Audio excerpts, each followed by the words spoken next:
Okay, here we go. I'm going to start it now.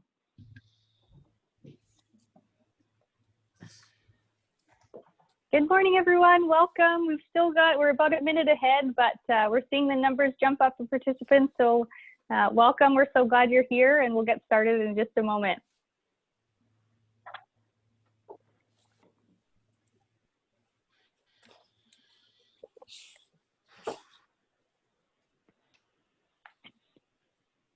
And I'll just remind the panelists, if you want to put yourself on mute until it's your time, it'll just help with the background noise.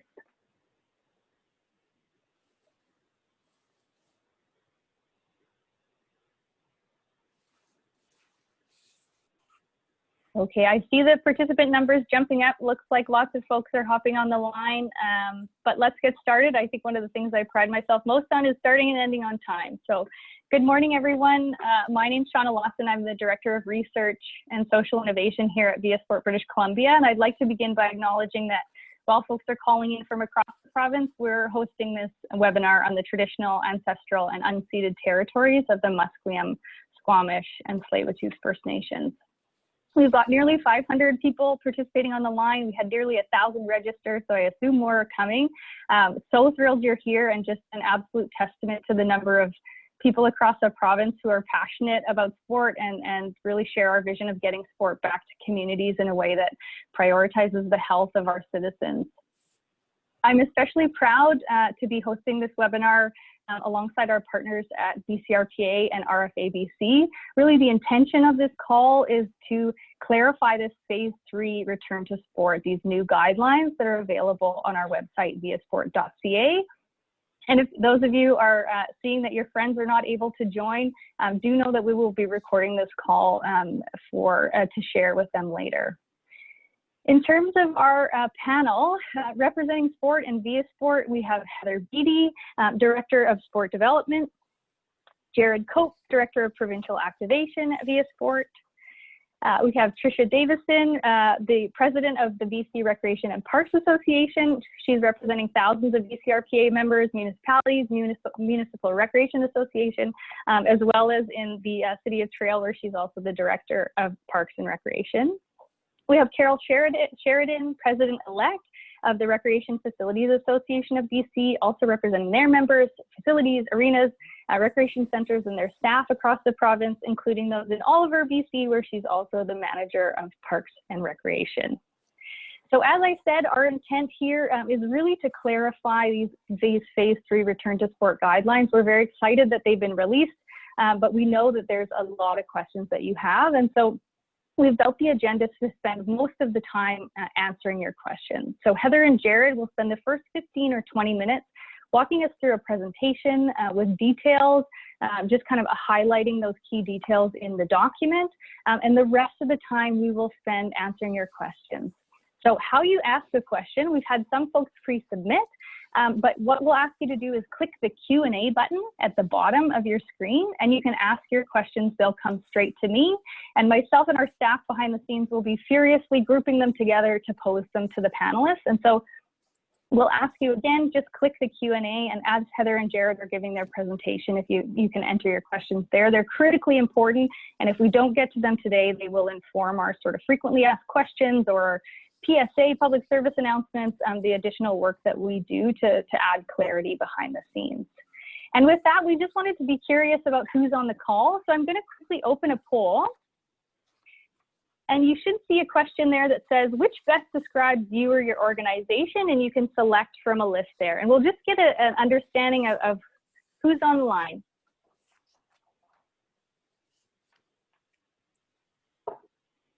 Looks like we've got quite a few people from recreation. We'll just give a couple more minutes. Looks like the numbers are climbing.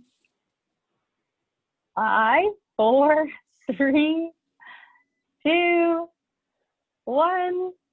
Last chance. Okay. So we'll share the results here. So you should be able to see that we've got 40% are folks from recreation, which is great to see, great to have you. We've got lots of LSOs, local sport organizations.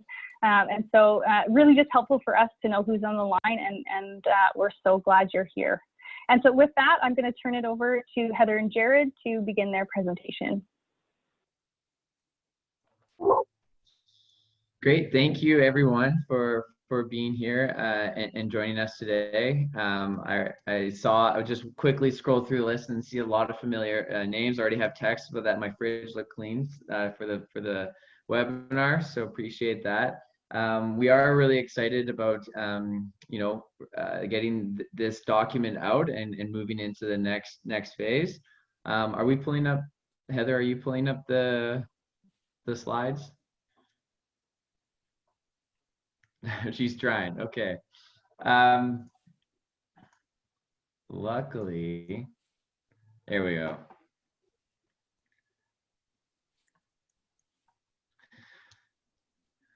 So if we can move into the next slides.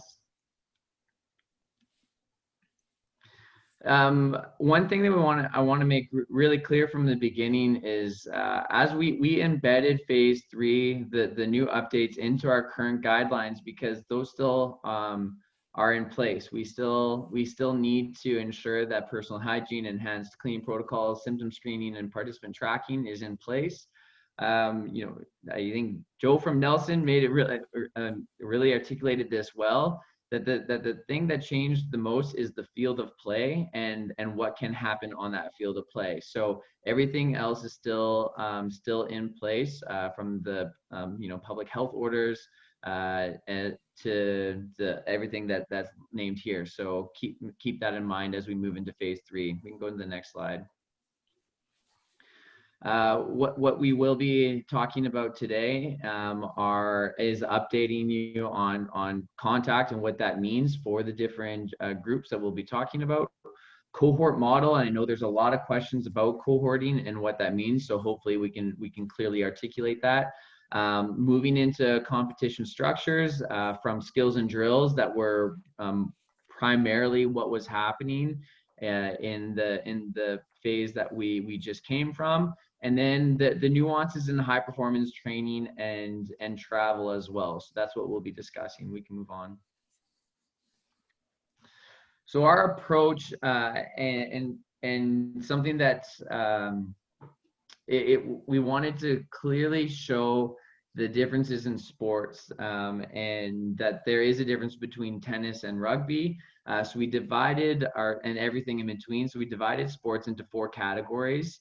And that was really based on the frequency and intensity of contact. And so our approach overall at a very high level, we from public health and the health ministry, from the BC Centre for Disease Control in consultation with them, really wanted us to focus on how do we minimize contact points and touch points between individuals, ensure that the gathering of 50, the public health order gathering 50 is in place, and we still mitigate the other risk that we've seen that was really built out in phase 2 that I talked about, the contact tracing, the increased cleaning protocols, and hygiene.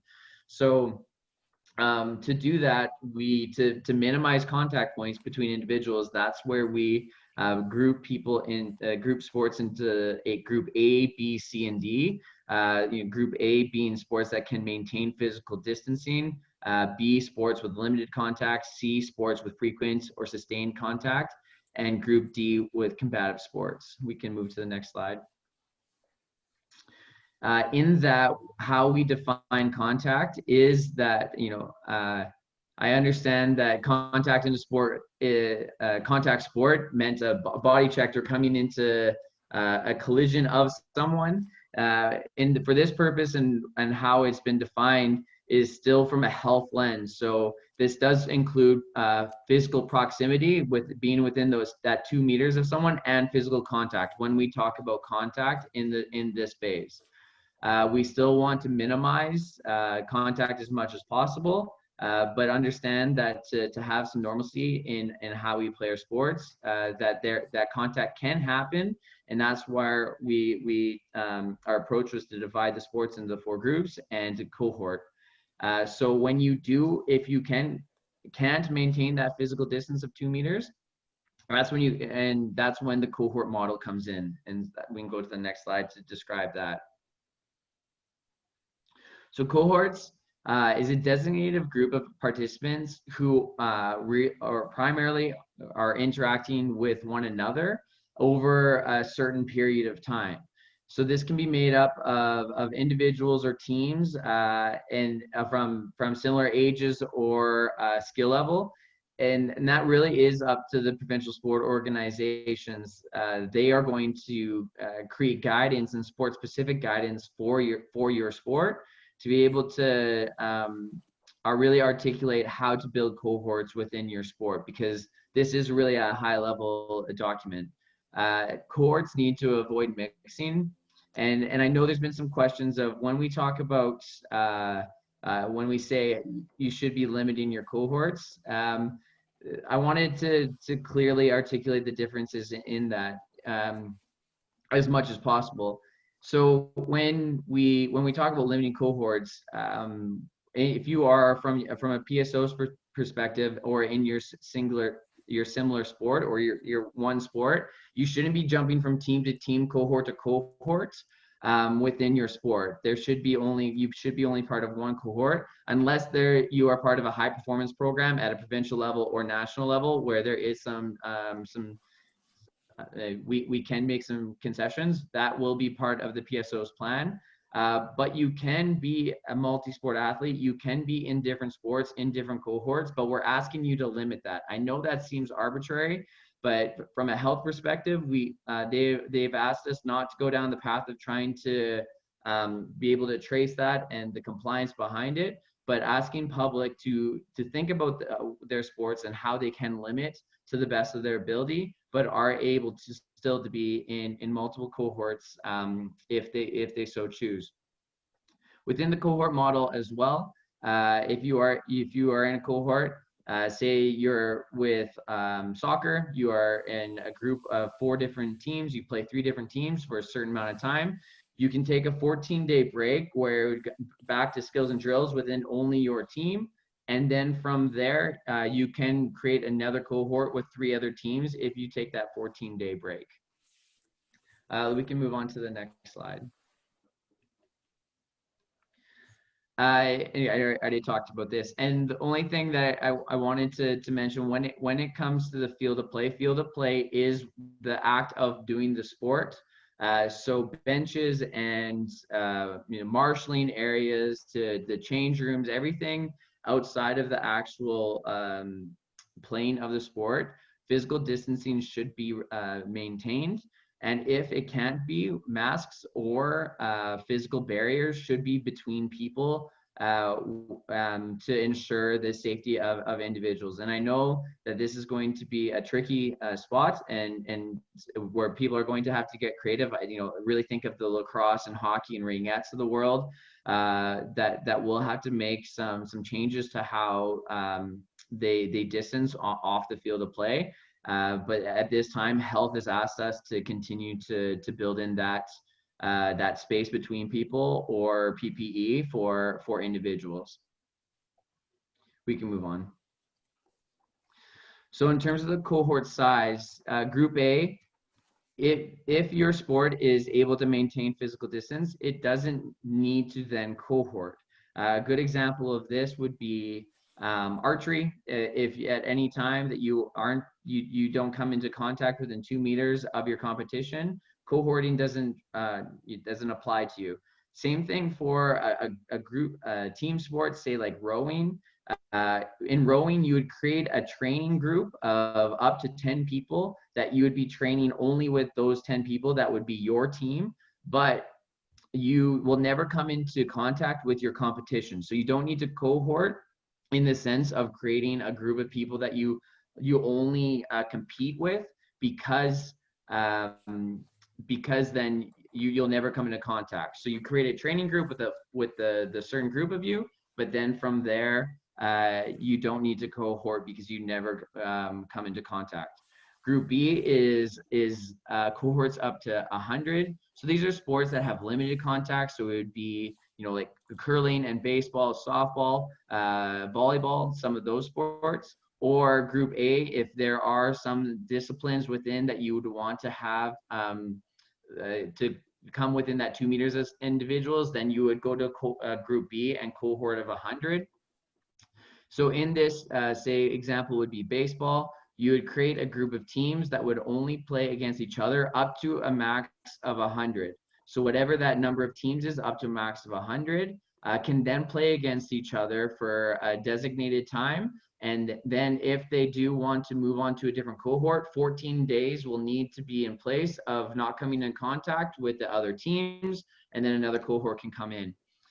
Group C is cohorts of 50 or 4 teams. I know that we have received a lot of questions about this, so I want to clearly articulate the difference.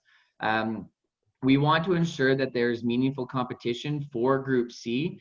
So if you have sports with a larger roster, I'm thinking of football and hockey and soccer, and lots of these sports have larger rosters. You can go over the 50 number, but it only is a max to 4 teams. So we want to ensure that there's meaningful competition. So you can go over that number of 50, but it's limited to 4 teams. If you are a sport with a smaller roster size, then your max is 50. So that could be 5 or 6 teams or whatever that number is, but to a max of 50 individuals.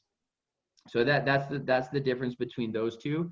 In Group D, that's combative sports, and that is a cohort of up to 10. So another clarification that I want to make, and I talked about this at the beginning, between the difference between limiting contact points, but also the gatherings of 50. The PHO maximum group size is of 50, and that's still in place. So at one event at one time, you are only allowed to have 50 people in that space. But you can have a group be a cohort of 100, because say baseball team A plays against baseball team B, and they can play against C, D, and E at different times and at different spaces. But you can only have 50 max at one event. So that's the difference between the group size and the cohort. We can move on now. I'll hand it over to Heather from here.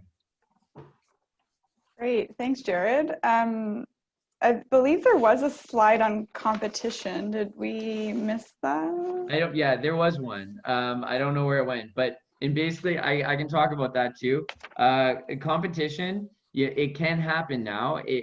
We want to ensure that you stay as regional as possible. So when you're creating your cohorts, how can you when the cohort is of maybe 6 teams, we don't want it to be as spread out as possible, but ensuring that there's meaningful competition. But competition will be coming back slowly, and it'll be dependent on the PSO as well. So there's going to be a lot of variations in how competition comes back. It's within the cohort model. In Group A, if the physical distance is maintained, they do have more ability to compete at further distances in terms of travel.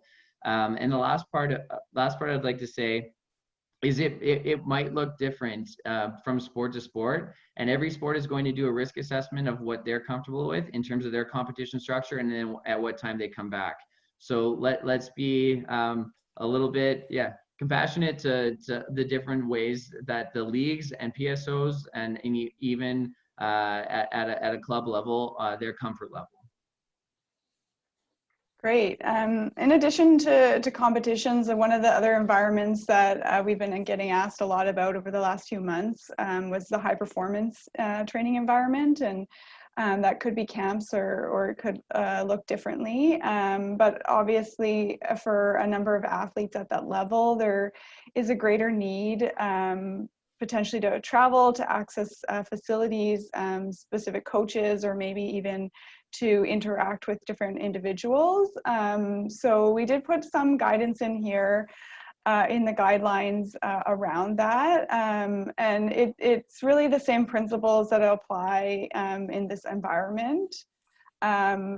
We'd be advised that cohorts should be formed for the duration of the camp or the training sessions between this group.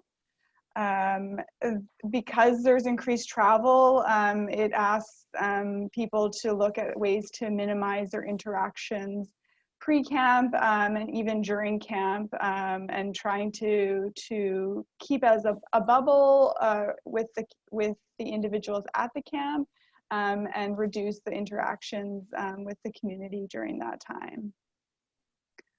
Next slide. In terms of travel, again, as individuals, we're able to travel throughout the province now, but for the purposes of sport, it is still strongly advised to minimize that travel as much as possible and remain regional within your cohorts and within even competitive opportunities. But we do recognize that there will be exceptions to that, especially for high performance purposes, and potentially as we move through this phase, there may be more opportunities for provincial competitions in the future. But really, from a health perspective, it is still advised that we should not be traveling for the purpose of sport outside of the province or internationally. Again, there may be a few exceptions related to high performance, but for the most part, this is not advised. And just from an individual perspective, just the safety considerations as you travel. Moving outside of the guidelines a little bit, we do have a few other updates that have occurred since we last had a webinar and that are relevant to the implementation of the guidance. So there is been an update from a liability perspective.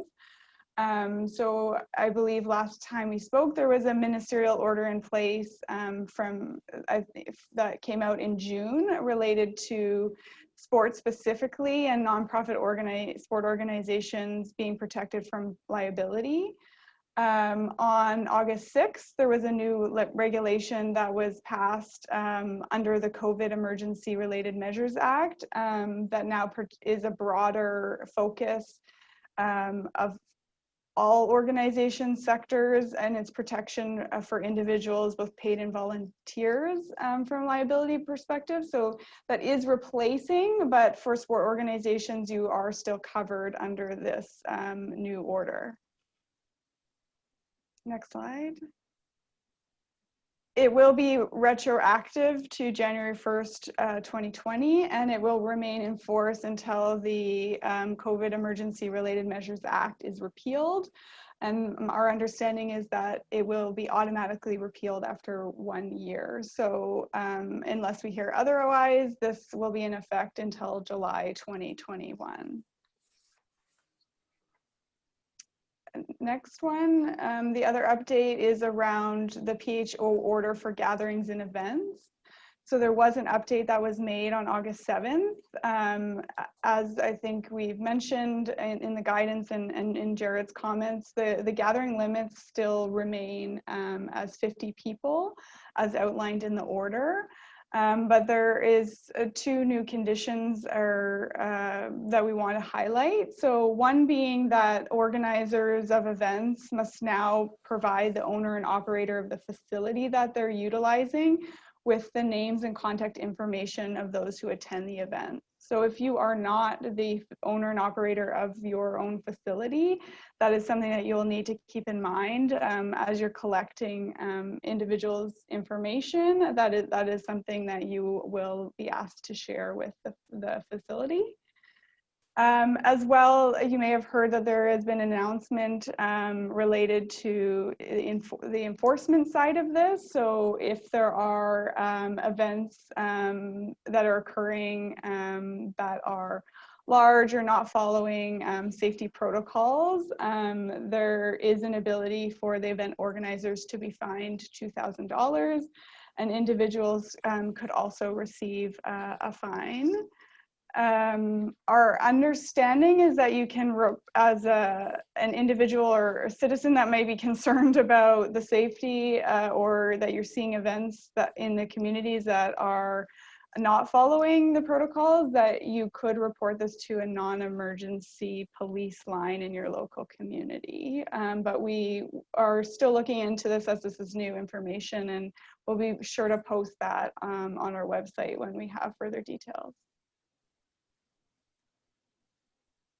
Next slide. Just a few key messages to reiterate before we move on to the questions. So as Jared mentioned, that sports will still be proceeding with caution. This phase is about progressively loosening. So we will be able to introduce these activities, but it may still be a gradual approach.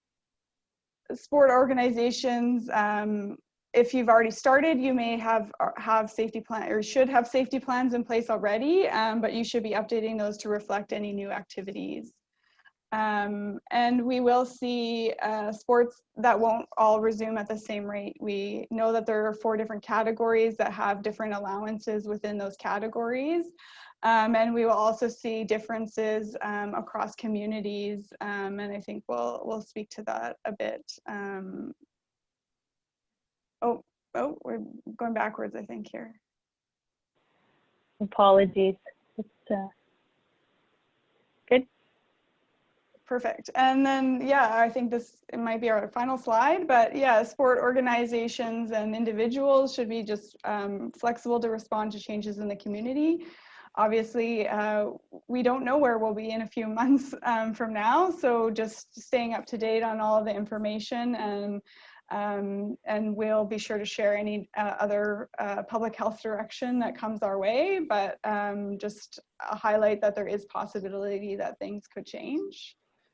And that, again, local sport organizations should continue to work with their facilities to get the information that is relevant to those specific facilities and how they should integrate that information into their safety plan.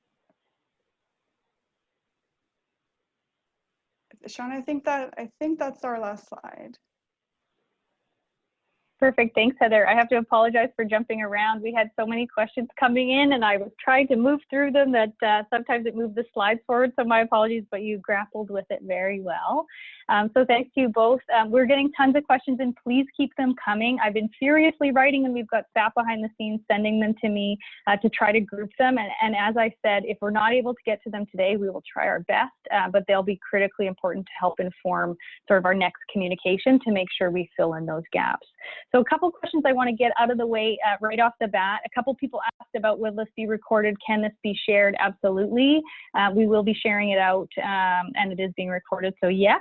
And then similarly, a few questions around sort of which sports are in which groups, or where can we find this information. So if you go to viasport.ca, we have a whole return to sport page there. You can get a copy of the guidelines, and in the back there's a table that includes which sports are in which grouping. So just wanted to get those 2 out of the way. Heather, I'm going to pose the first one to you, although I know you just held the microphone, but lots of questions around sort of timing. So when can we expect to see league play back, and sort of why are we seeing some sports moving ahead of others? Yeah, well, so on the release of the guidelines earlier this week, that provided the allowance for sport to move forward as soon as they're ready. But again, we will see it varied based on the level of risk that's involved in each sport, and therefore the needs in terms of creating their own safety plans. As well as the need to work with their facility to work through some of the nuances within the facility.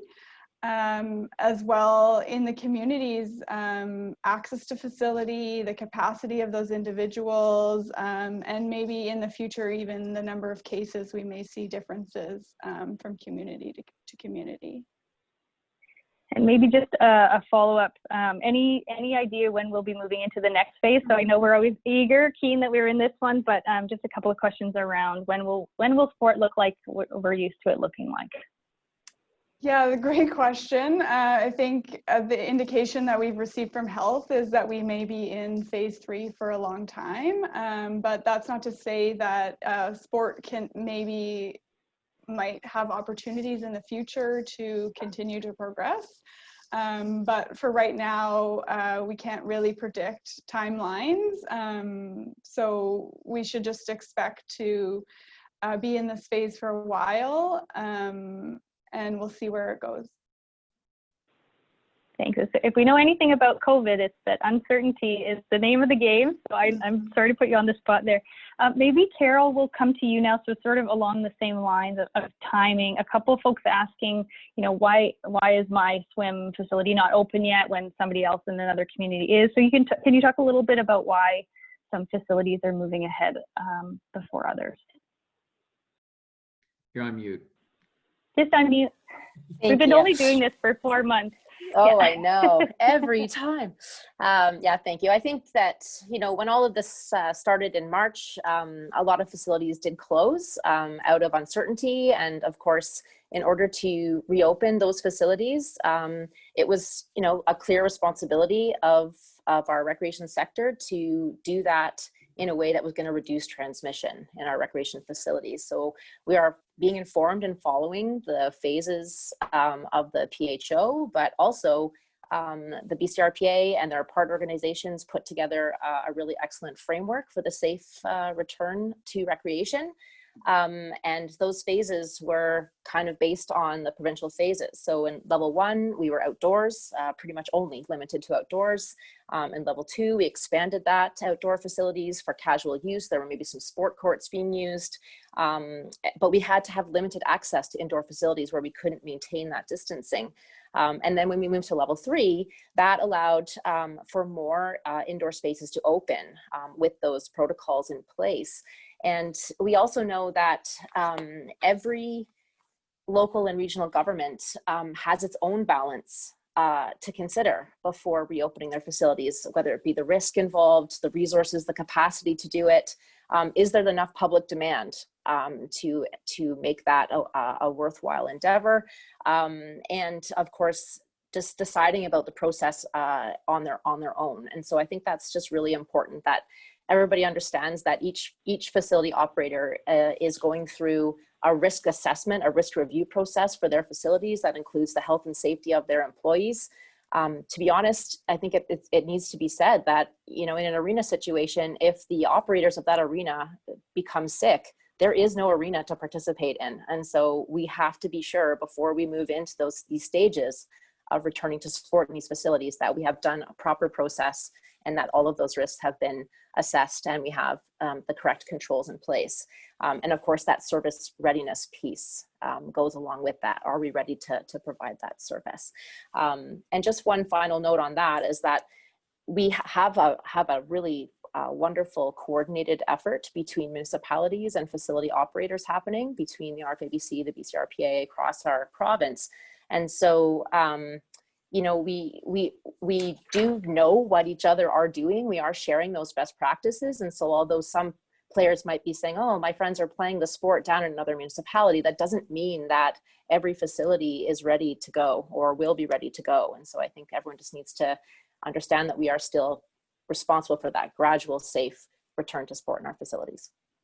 Oh, that's perfect. Thanks, Carol. I think it's a good reminder. Take a breath, even though it's always exciting. What about you, Tricia? Do you want to add anything just from sort of what municipalities are grappling with in order to open?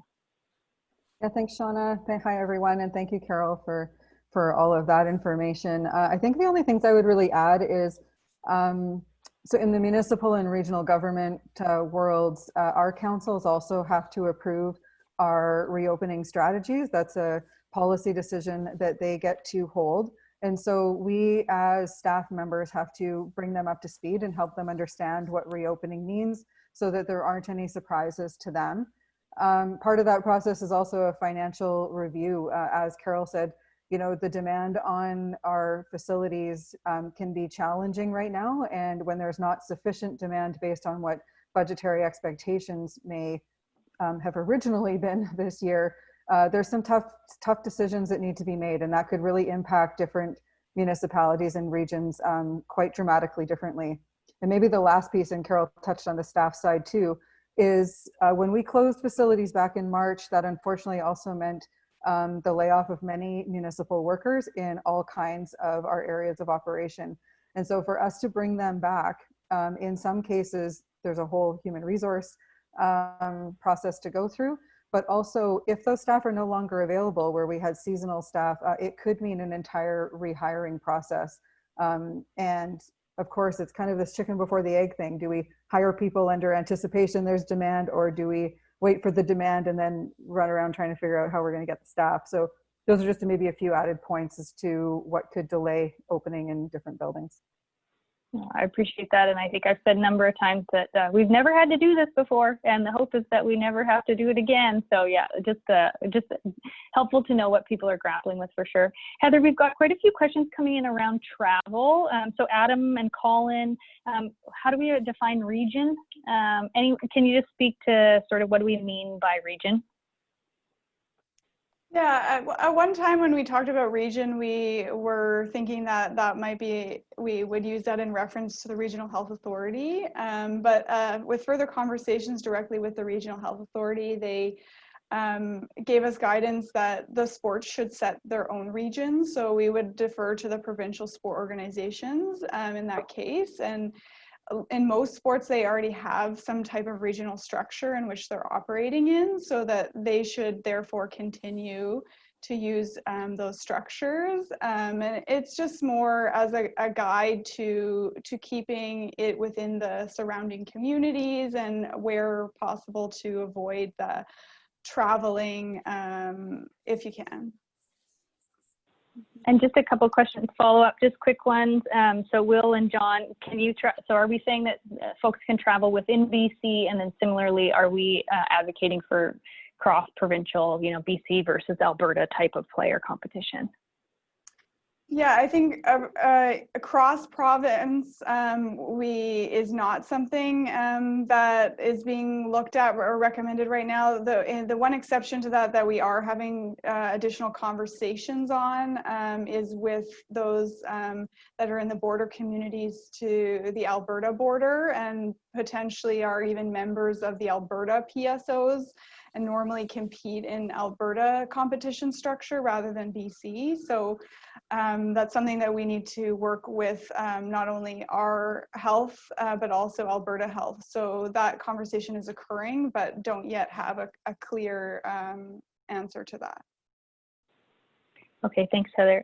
Next one, let's move on to you, Jared. So we're getting some specific questions around sort of like what exactly is different. So what might be different at a soccer field if I walk by tomorrow that I wouldn't have seen a couple of weeks ago? So can you just plain and simply clarify what really has changed in phase 3? Before, there was physical distance at every part of interactions on a sport field, whether you are a contact sport or not.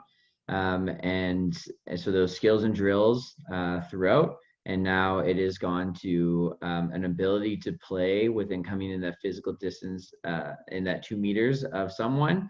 And that's why we have created the cohort model to be able to, for public health, to then, if there is something that happens, they can easily trace who has been with who. And that's the major change on the field of play is that ability. Okay, so it sounds like most of the change is within the field of play, but not so much outside of. So just one question around what do we actually mean by field of play? So plenty of people asking questions around like, do we have to physical distance on our bench? What does that look like? So can you just draw the lines a bit more clearly? At this time, yes, you do. And I know this is going to be a difficult and a difficult conversation for some of the sports, especially those indoor that I mentioned earlier, like arena users. But from health, we were told to have these in place. So physical distance and or masks and or physical barriers, that needs to be in place at this time. So benches to marshalling areas to change rooms, everything outside of the actual act of playing. Now, saying this, that doesn't mean that we're at progressively loosened and that there can be things that change.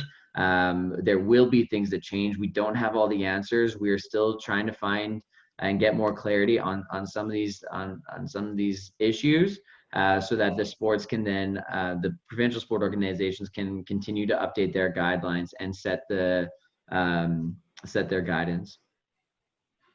Okay, I think that helps, Jared. Thank you. And then maybe, Tricia, I'll send this one to you. So some questions around like, what do we need to submit as a sport user group to a municipality? So from that sort of municipal lens, what has changed from that, your perspective in terms of this new phase? Thanks, Shauna. So maybe I'll just back that question up ever so slightly. So for those of you that are risk management people maybe on the call or have some background in that, so the minute the environment changes, it sort of forces the hand of a review of the safety plan process. So I'm sure many people on the call are maybe a little tired of the safety plan words even coming your way. But just know that municipalities are also grappling with going, okay, sport is changing. What do we need to do and adjust within our own facility specific plans first? And because what that then means is that's what you then build your safety plans off of. So if you're a sport that has already started, it could mean that you, or will mean that you will need to go back, give the municipality some time to adjust their safety plan, and then realign yours with both your new sport guidelines as well as whatever changes may or may not have been made within your municipality. I think each municipality may handle what is required slightly differently, but at minimum, you will be required to have a safety plan. Many municipalities will require you to have a board resolution that supports that your board is in support of what your safety plan is. And some municipalities are handling whether you submit that one or both differently. So when in doubt, I would definitely recommend consulting with them on what their process is. Okay, appreciate it. Let's move to cohort size, because I think when I'm looking at, so we've got 160 questions, which we so appreciate. Please keep them coming. I would say like 50 to 60%, or what do we mean by cohort? So let's really dig deep here. I think I'd like to start with one we heard from John and Andy. Can athletes be in multiple cohorts? So maybe Jared, do you want to take this one?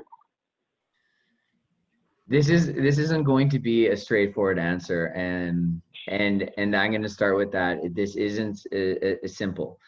From a cohort perspective, from a PSO, and I know there's a lot of comments and questions about the groupings. I hope that you have those in front of you where all the sports land. We want the sport, if you are playing in sport, if you are playing lacrosse, that you are only in one lacrosse cohort of up to the 4 teams or 50 people. And that means that then those 3 teams that you play, you're not playing in a different league somewhere else, or a different group of teams in that same league. You stay within that cohort, and the concession or the addition to that is the high performance that I talked about earlier. But that's set from the PSO, and they'll give you direction on that.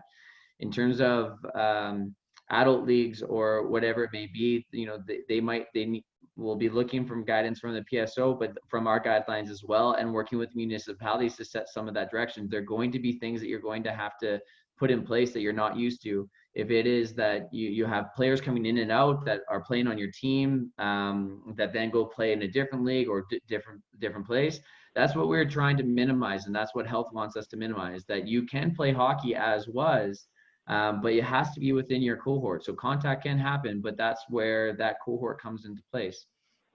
I think that's the gray area is what does that look like as compared to, say, a multi-sport athlete. We were told that yes, you can be if you are a soccer player and you're transitioning into your ringette season, that you can do that. You can be in those 2 different cohorts. But we're asking you again as individuals, as families, to understand where you can limit your touch points. And if it's that you play 7 sports, maybe this year you're going to play 3. But that is up to the individual to make some of those decisions. But it will be some of those sport groups to ensure that within that sport, in that league, that they're only playing in that one cohort. Okay, maybe a specific follow-up, but one we got from a couple of people, Martin and David. What about a family living together? So I've got a son and a daughter. They're both in different cohorts. Is that okay, or what thoughts on that? Yeah, that's up to you as a family to decide what your comfort level is, but they can be in different cohorts. Okay, and then coaches. So Yeah. coaches, can they be, yeah, go ahead. Great question. So if you can maintain physical distance as a coach, you can be in different cohorts. If you can't maintain physical distance, you need to be within that cohort. That's kind of the simple one. There are masks and other barriers that that can be in place to minimize, but that's the guidance. Okay, and then maybe just a few questions on the difference between cohort size and this max 50 group size. So a couple of questions from curlers, and I know Heather's a curler, but if curling, we've got a cohort of, is it 100 for curling? Yeah. But an arena, the maximum capacity is 50 for those sheets of ice. How does that work? Yeah, maybe if you could just use that as an example. Yeah, so then in that example, they can only have a max of 50 in that space. I will say that, and I know there's a lot of questions coming in about what the difference between spectators and defining space in a recreation center overall versus an ice rink. So to go back to that example of curling, in that specific case, if your event, if your size and your space has been built out for 50 and that's what has been agreed upon, then you can only have 50 people in that space. And the cohort, though, that means that 3 of those teams could play the next night against another group of 3 teams that weren't there that night that were in that cohort of up to 100.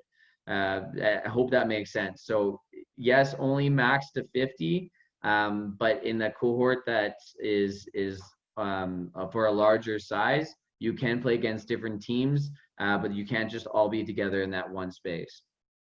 Another point of clarification that's complicated mostly, how you define your event space or your space. You need to work with your municipalities. You need to work with facility operators. There's also regional health authorities on what is and isn't okay within your space, and make sure that it's then clearly marked and defined so that there can only be 50 people, and ensuring that those bottlenecks, the wayfinding is their signage, all of that needs to be considered. And there's no one clear answer on the best way to do that, but really work with your municipalities, facility operators, regional health authorities, provincial sport organizations. They're all trying to work to build this out and have a clearly marked space for you. And maybe just the last one. I know there's lots coming in, so please keep them coming. But are coaches, officials, referees included in a cohort? Counted in?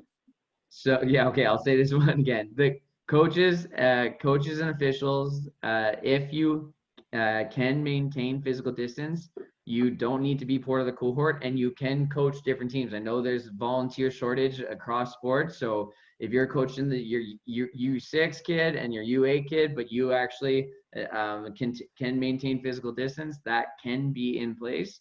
If you can't maintain physical distance, that is where you have to be part of the cohort. Same with officiating. I know that there's some sports that are being really innovative and creative in how they may ensure that their officials continue to maintain physical distance or wear masks. And if that's the case, they can officiate different cohorts. If not, then they have to be part of the cohort.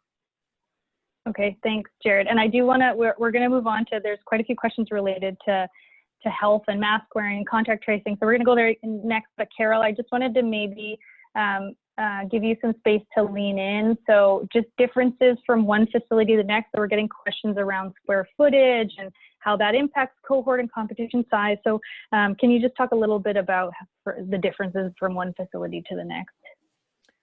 Sure, and I think that's really the key. That's really the key message here, is that all of our facilities are different, and they are all, not just because of their difference. Maybe you want to talk about a sports field or versus a pool, but because even within that, all pools are different sizes. They all have buildings attached to them that have different capacities. So I think what we can focus on is the consistencies that we know about, and that is the requirement to maintain physical distancing and the gathering order of no more than 50 people.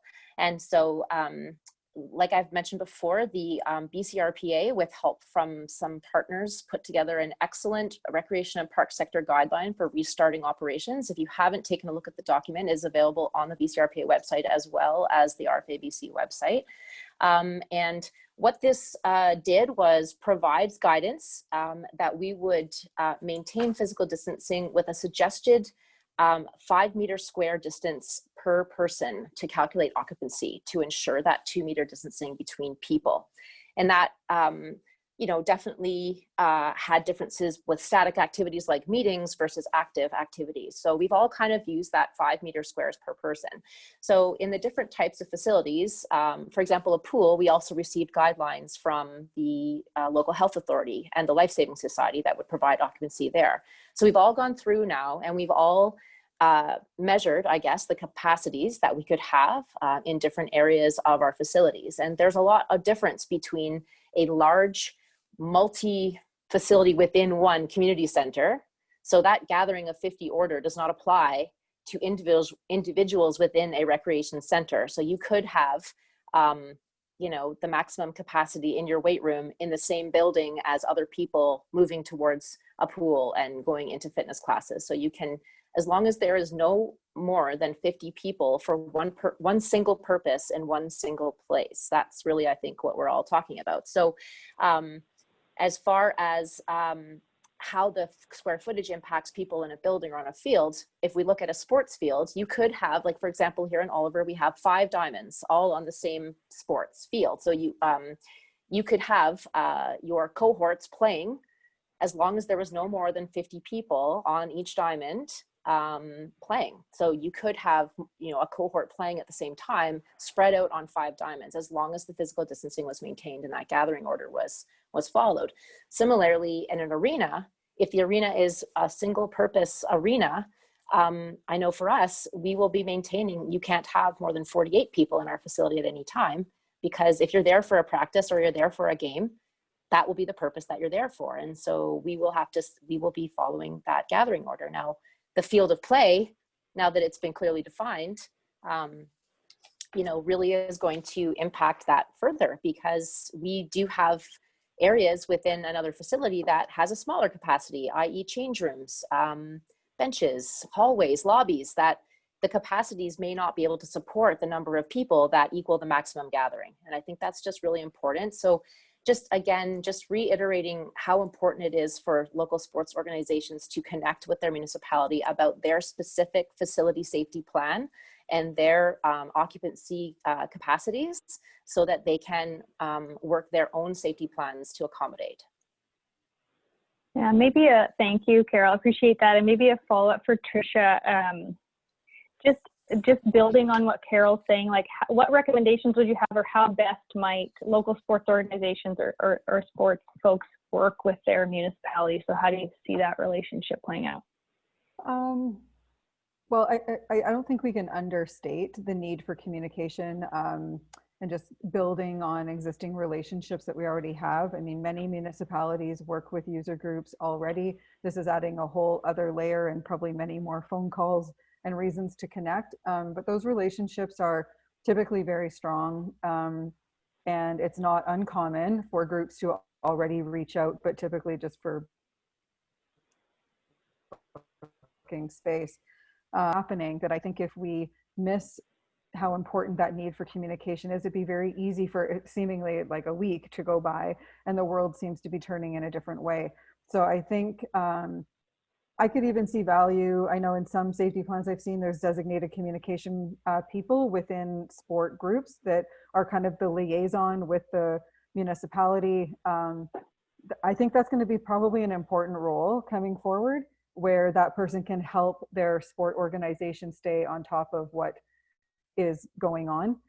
Each municipality, like Carol said, is going to be a little different. And I think at minimum, just reaching out to them, if at all in doubt, is probably the best mantra to go with right now. Yeah, no, I appreciate that. And I've been on many of these calls with Jared, and he's also said the reverse is true, right? So it makes his day when folks from municipalities call him, and Heather open to that as well, I'm sure. So I'm just looking at the time, and Heather, I'm just gonna put you in the firing line spot, if you don't mind. We've got quite a few questions around health and compliance that I just want to get to. So what's the most significant change in the guidelines related to what we do if there's a positive test case? Yeah, so really we actually simplified the language in terms of the illness and outbreak because there was some wording in there of the sport organization should look to do this in this case, but ultimately they should just defer to the public health directives that they receive. So if an individual does test positive, they will be told exactly what to do by the health authorities as well. Then the contact tracing will occur, and all of those individuals who may have been exposed will be notified and given exact directions. So really the guidance is simpler, is don't try to figure out what you should do as an organization or an individual, just follow what public health is telling. And then maybe just quickly, you mentioned contract tracing. Who's responsible to do that? Is that the sport group or the municipality? The job of contract tracing is the job of the public health. What the job of the sport organization is and the facilities is really to keeping a record of who is in your activity, who is in your facility on any one given day. So you know who has, if something does occur on a specific day, you know the potential of who has been exposed to that individual. Last one for you, sorry, thank you, is just around compliance. So if we see someone, so whether I work for a municipality or I'm a patron, and I see an organization that's not following safety guidelines or they're going totally rogue, what happens? What should I do? Yeah, so I think there's probably a few different avenues, because obviously you can speak with the facility, speak with the sport groups that are associated, and maybe there is some actions that could occur there or some corrections within that. But also if there are some major safety concerns, there are these new enforcement mechanisms that we talked about. And I think there's some still clarity to come there, but understanding is that through your local community, I believe you can report to a bylaw officer or the local non-emergency police line, which would then trigger different individuals to come and assess, and potentially could lead to finding those organizations or those individuals not following the protocols. Okay, thanks, Heather. Well done. So I do want to thank everyone for their questions. With the time left, I'd like to give just each panelist maybe one sentence to close. So some sort of reflection or something you want to make sure you get across. And maybe Jared, you look ready. I'll start with you. I don't know when I've ever said one sentence, but I'll try. We are more coordinated than we were a few months ago, and this from municipalities to LS, local clubs to PSOs to health, from public health to VIA Sport, but it's not perfect, and we have a lot more to figure out. Reach out to your clubs, reach out to your municipalities, reach out to us. We want to help clarify. These guidelines are at a high level, and they will be more specific in your sport in the PSO plans. And this isn't the only engagement that we'll be doing. There will be more. There will be more times for us to be able to answer more questions regionally through other platforms. And so you make sure that we'll be following up with more. Thank you. I'm cutting you off there. Carol, do you want to go next?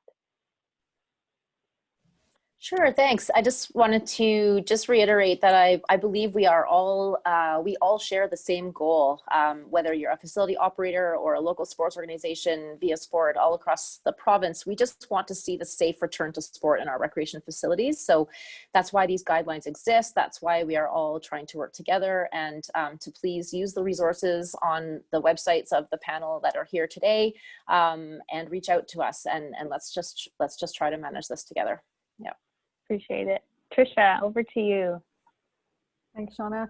I think my parting comment, not my only comment, is I think I can't underestimate, or we can't as a collective underestimate the power of the network of professionals that are working together. There are so many sport people, recreation people working together in ways that we have never had a chance really to work together and it's quite a phenomenal thing. And there's a very powerful group of people in the background that desperately want this to be successful. We want sport and recreation that once it's open to stay open, and we definitely want our communities and our facilities to be safe. And so when questions and concerns and things unfold that we don't have answers to, know that in relatively short order, we can actually go to our networks, come up with an answer that we can go, yeah, I think this would work across our groups. And we have people that have direct lines to the provincial health office to help us be able to move quite quickly. So just know that in the background, all of us really want this to be successful, and we need that kind of ongoing and continuous communication to do so. No, I appreciate that. And I never like to do this, but Heather, I'm going to speak on behalf of both of us, just because I see that it's 11:30, but we are so grateful you spent the hour with us. We know that there was questions you asked that are unanswered. That's our job now, to go away and find you answers. Please don't hesitate to reach out to any of the panelists here. When I end the webinar, you'll have a survey, which is takes 2 minutes and is another option to provide your feedback and questions. So with that, enjoy your Thursday, and we're so grateful to all of you working towards safe sport as we return here in BC. Thanks. Take care. Bye, everyone.